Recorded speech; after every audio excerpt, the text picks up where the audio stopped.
Chers auditeurs d'Opinion Internationale et d'Info Outre-mer, merci d'être avec nous et nous recevons aujourd'hui Monsieur Olivier Sudry. Bonjour Olivier Sudry. Bonjour. Vous êtes le fondateur associé du cabinet DME, professeur d'économie à l'université Paris-Saclay.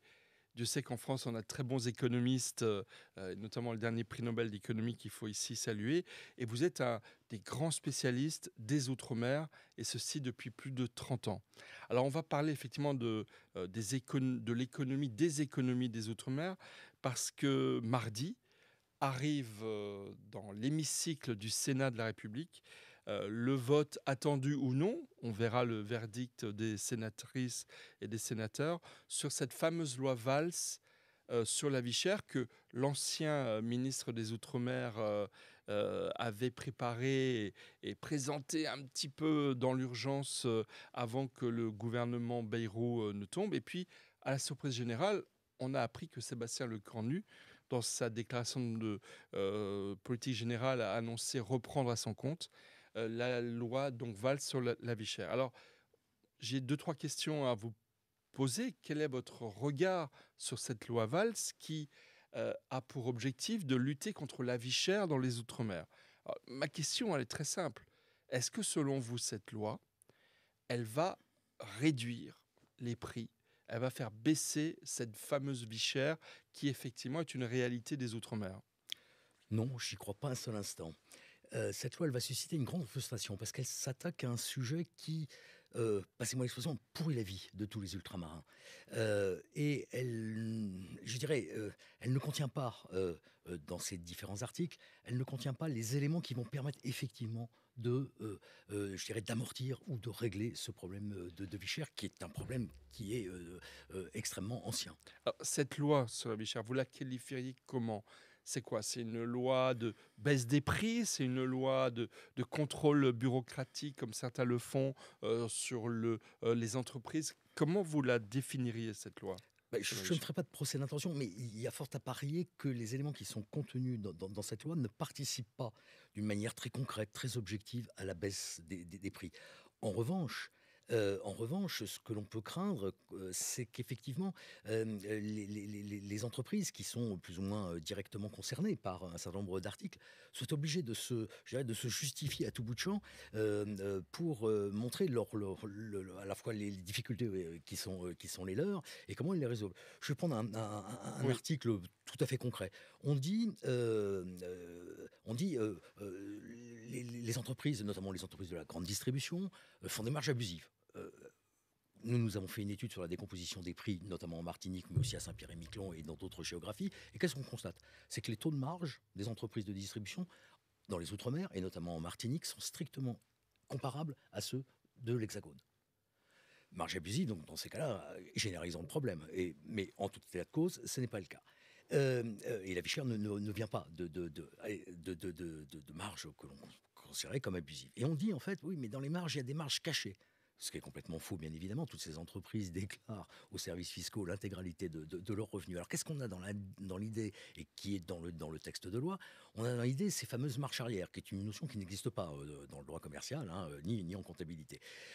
On reproche, et c'est quand même un peu bizarre, on reproche à des entreprises de grande dimension de pouvoir bénéficier de la part de leurs fournisseurs, de bénéficier de prix plus bas parce qu'elles s'achètent en plus grande quantité. Voilà ce que c'est que ces fameuses marches arrière. C'est quand le fournisseur vous Mm. dit, bah voilà, vous n'avez pas commandé une boîte de sardines, ni même 10, ni même 100, vous avez commandé 100 000. Ouais. Il est tout à fait logique qu'à ce moment-là, vous n'ayez pas le même prix que si Bien vous en sûr. avez acheté 3 ou 4. Et donc, en fait, il va faire un rabais ou une ristourne sur le prix. Et on dit maintenant, il faut plafonner tout ça. Mais quel va être le plus grand perdant si tant est que ce texte perdure? Ce sera le consommateur. Et donc, on arriverait même à une situation complètement aberrante où, en plafonnant ou en restreignant, je dirais, ces rabais et ces ristournes, eh bien, en fait, les opérateurs seraient obligés, finalement, d'augmenter leur prix de vente, puisqu'ils ne pourraient pas bénéficier, effectivement, de prix plus bas qui rétrocèdent aux clients. Parce que, contrairement aussi à une image très répandue, on se bat. Dans la grande distribution, on a à peu près autant d'enseignes dans les Outre-mer Oui. que dans l'Hexagone, pour des territoires, je le rappelle, qui sont souvent extrêmement petits. Je prends la Martinique, c'est moins de 300 000 habitants. Hein, Mhm. et la Réunion est un peu plus grande, mais la concurrence y est encore plus Mhm. sévère. Donc, Alors, un autre paradoxe qui est apparu en regardant en détail, parce que la loi, il faut la lire pour bien comprendre combien elle est très bureaucratique, très administrative, très suspicieuse à l'endroit également des entreprises. C'est qu'elle rajoute en fait des coûts considérables aux entreprises pour tenir les nouvelles contraintes que cette loi va leur imposer. Et donc, au final, ce sont les plus grands groupes qui finalement pourraient s'en sortir, alors que des entreprises de taille moyenne ou plus petite n'auraient pas les moyens de se payer les contrôles fiscaux qu'il va y avoir, les obligations de reporting à l'administration qui sont multipliées dans cette loi. Donc finalement, est-ce que vous ne trouvez pas que c'est une loi qui est plus une loi qui freine le développement de l'économie sans pourtant faire réduire les prix pour la ménagère ou le consommateur de Martinique, de Guadeloupe, de Guyane et d'autres territoires des Outre-mer. Donc finalement, est-ce que c'est pas une loi qui non seulement va décevoir, mais qui même va freiner le développement de l'économie? C'est un risque. Toute dérive bureaucratique, de toute façon, il faut vraiment être très vigilant face à ce risque. Euh, J'ai un autre exemple en tête, alors qui n'est pas sur la loi sur la vie chère, mais qui participe aussi à ce problème-là. Le législateur a mis en place, il y a de nombreuses années de ça, un dispositif qu'on appelle des zones franches. Alors on les appelle nouvelle génération, mais ne rentrons pas dans ces détails. Et l'idée, en fait, c'est d'alléger une fois de plus les coûts de production, notamment les coûts sur le travail ou divers coûts de production pour un certain nombre d'opérateurs. Voilà. Mais le texte est tellement compliqué que la majorité des petites et moyennes entreprises, et bien évidemment les toutes petites, ne sont pas en capacité de faire valoir leurs droits. Le texte est d'une complexité, avec toujours un risque en disant, mais est-ce que j'ai le droit de bénéficier de tel ou tel? Oui, mais dans l'entreprise, il faudrait saisir un expert comptable, éventuellement des conseils juridiques, et en fait, beaucoup d'entrepreneurs abandonnent. Et on a un paradoxe, on a un dispositif qui est là, lui, largement favorable au développement des Outre-mer, les zones franches d'activité nouvelle génération, et les opérateurs croulent tellement sous les serfas et la paperasse qu'ils ne font pas valoir leurs droits. Ouais. Ce mal français qui ronge en fait les Français, la société française, les entreprises et tous les acteurs de notre pays et dont on n'arrive pas à sortir. Cette Ouais. complexité administrative, cet ogre bureaucratique qui en fait malheureusement frappe toute l'économie française et nous fait perdre plusieurs points de PIB à mon avis dans le développement de Mhm. l'économie. Alors ceci dit, la vie chère c'est quand même un vrai problème dans les Outre-mer. Il y a une réalité que la vie est chère. Comment, vous, en tant qu'économiste, spécialiste des Outre-mer, vous pensez qu'il faudrait traiter la question? Est-ce que, et c'est peut-être un autre élément d'interrogation, de critique de cette loi, c'est qu'elle s'attaque à des contre-vérités, comme le disent certains observateurs de la situation, mais elle ne s'attaque pas aux vraies raisons structurelles de la vie chère. Qu'est-ce que vous pouvez en dire sur cette question? Alors pour avoir réalisé dernièrement, parce que le sujet d'actualité, plusieurs études sur le sujet, je dirais les choses sont assez simples. Premier point important, la vie chère, c'est pas qu'une question de prix. Annoncer le prix d'une marchandise, quelle qu'elle soit, ne veut rien dire dans l'absolu. Elle devient chère, c'est quand les revenus ne suivent pas. Donc, à partir de ce moment-là, on a les pistes. Premier levier, action sur les prix. Et là, il faut saluer le travail qui a été fait, notamment en Martinique, avec la signature il y a quelques mois de ça, d'un protocole de lutte contre la vie chère. On s'attaque au prix. C'est le premier levier. Qu'est-ce qu'on fait? C'est très simple. On se dit, mais qu'est-ce qui rend la vie chère? Ce sont ce qu'on appelle les coûts d'approche. Il faut transporter la marchandise, il faut la mettre dans un bateau, il faut la sortir du bateau, la transporter jusqu'au lieu du consommateur. Donc tout ça, c'est des coûts. Et bien en fait, l'idée, c'est de dire, on va enlever ces coûts, enlever ces frais d'approche sur les produits de première nécessité. C'est essentiellement l'alimentation de base, c'est les couches culottes pour les enfants, c'est des choses de la vie quotidienne. On dit en fait, on ne les charge pas de ces coûts d'approche, de transport notamment, et de manutention. Et puis, bien évidemment, ces coûts, il faudra bien les amortir quelque part. Donc, on va les transférer sur des produits de moindre nécessité et souvent de plus haute valeur ajoutée. Ouais. Dans le prix d'un téléphone portable de très haut de gamme, le prix du transport ne joue pas. Dans le prix d'une bouteille d'eau ou d'une couche culotte, il est absolument monstrueux. C'est pas plus compliqué que ça. Et saluons aussi, toujours cette action sur les prix avant de passer sur les autres leviers, il n'y a pas que les distributeurs et les autorités portuaires qui ont fait un effort. Qu'est-ce qu'on a dit? On a dit, la collectivité territoriale de Martinique, qui prélève donc un impôt qui s'appelle l'octroi de mer, Oui. elle dit, moi je vais faire la même chose. Je mets octroi de mer zéro sur les produits de première nécessité, et puis je vais regarder sur d'autres, peut-être sur des boissons alcoolisées ou sur d'autres produits qu'on peut juger de moins de nécessité, je vais récupérer le manque à gagner. Voilà. Et puis l'État a suivi. Chapeau. Je dirais bravo. Ça a été dur à négocier, mais c'est en place. Alors ça, c'est le premier bill. Alors après, il faut s'intéresser aussi aux revenus. Et dans les revenus, en fait, il y a deux choses. Il y a ce que l'on gagne en bas à droite de la fiche de paye tous les mois.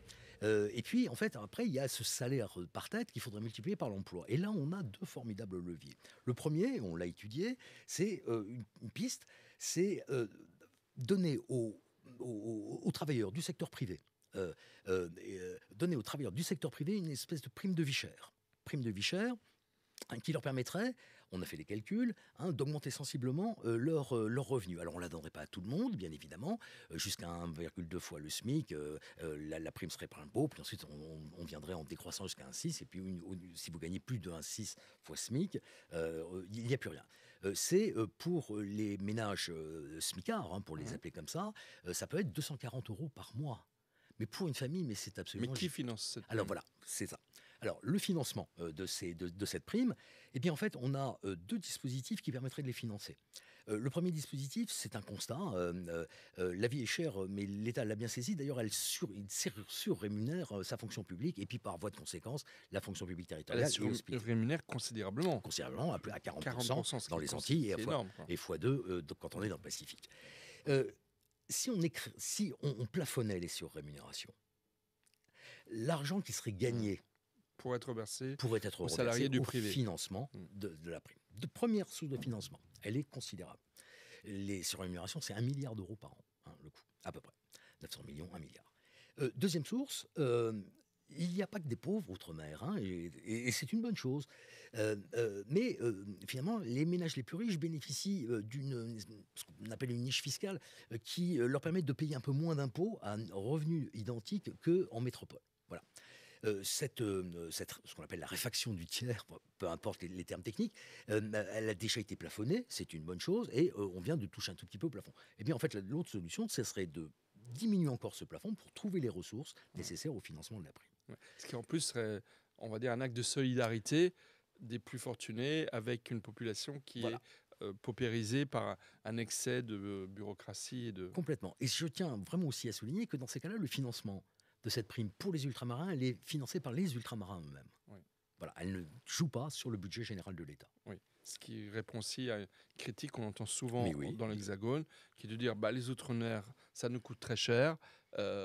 Si certains veulent l'autonomie ou l'indépendance, ils ont qu'à la prendre, mais ça va leur coûter vraiment beaucoup plus cher. Je me souviens d'un numéro spécial du Canard enchaîné qui titrait les danseuses de la République, voilà, en citant d'une manière assez péjorative l'ensemble de l'outre-mer. Alors ça, c'est le levier. Enfin, le troisième levier, et qui est le meilleur rempart de la lutte, dans la lutte contre la vie chère, c'est l'emploi. On vient de terminer une étude à ce sujet-là. On n'a pas assez d'emplois dans ces géographies ultramarines, et la géographie où je dirais l'insuffisance d'emploi est la plus manifeste, c'est la Réunion. Mais on est à 20 points d'écart de taux d'emploi avec le niveau national. On est à peu près 10 points d'écart en Martinique. On a fait un calcul. Il faudrait relever le taux d'emploi. Relever le taux d'emploi pour redonner du pouvoir d'achat, remettre les gens au travail. Et c'est la création de valeur de ces actifs que l'on sort du chômage. Création de valeur, et ensuite le revenu va être dépensé, et donc on a des effets d'entraînement dans l'économie qui sont tout à fait classiques, qu'on appelle les effets keynésiens, mais je ne rentre pas dans le détail. Et bien en fait avec ça, on a de quoi effectivement combler l'écart de prix, mais non pas en baissant les prix, mais en augmentant en fait les revenus. Ce qui d'ailleurs me fait penser concernant l'emploi, c'est qu'il y a des gisements d'emploi considérables dans les Outre-mer. Moi, je ne citerai que deux secteurs d'activité, mais sans exclusive, le tourisme et la biodiversité.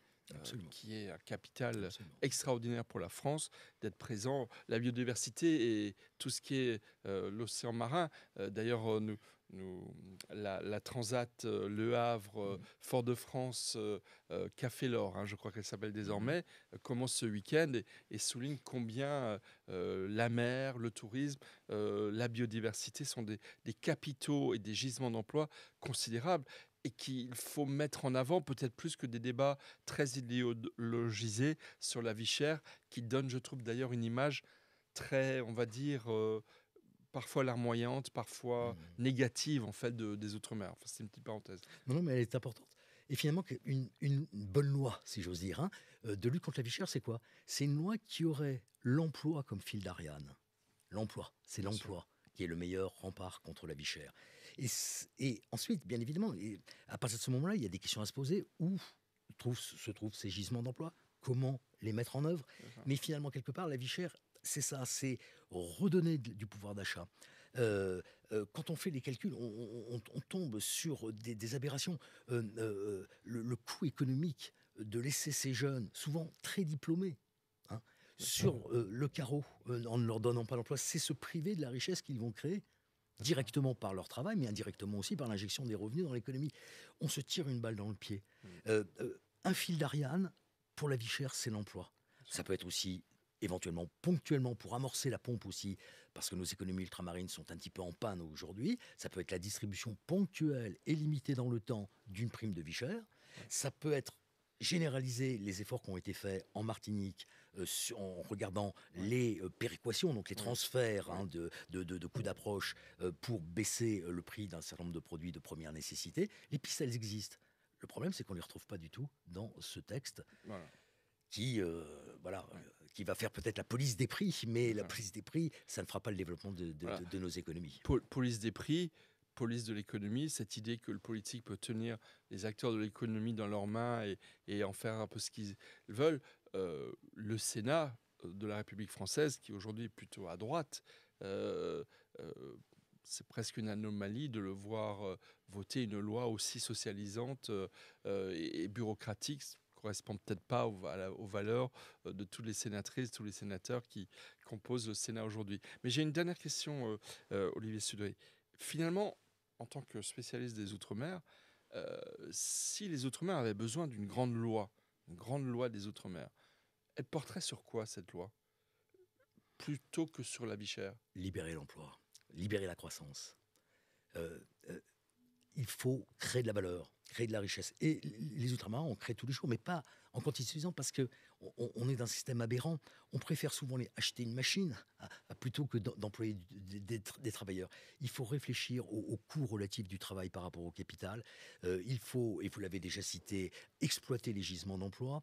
Ils sont très nombreux. Ils peuvent être aussi diversifiés suivant les géographies. Elles ne se ressemblent pas toutes. On les met toutes sous le label Outre-mer, mais il y a des différences.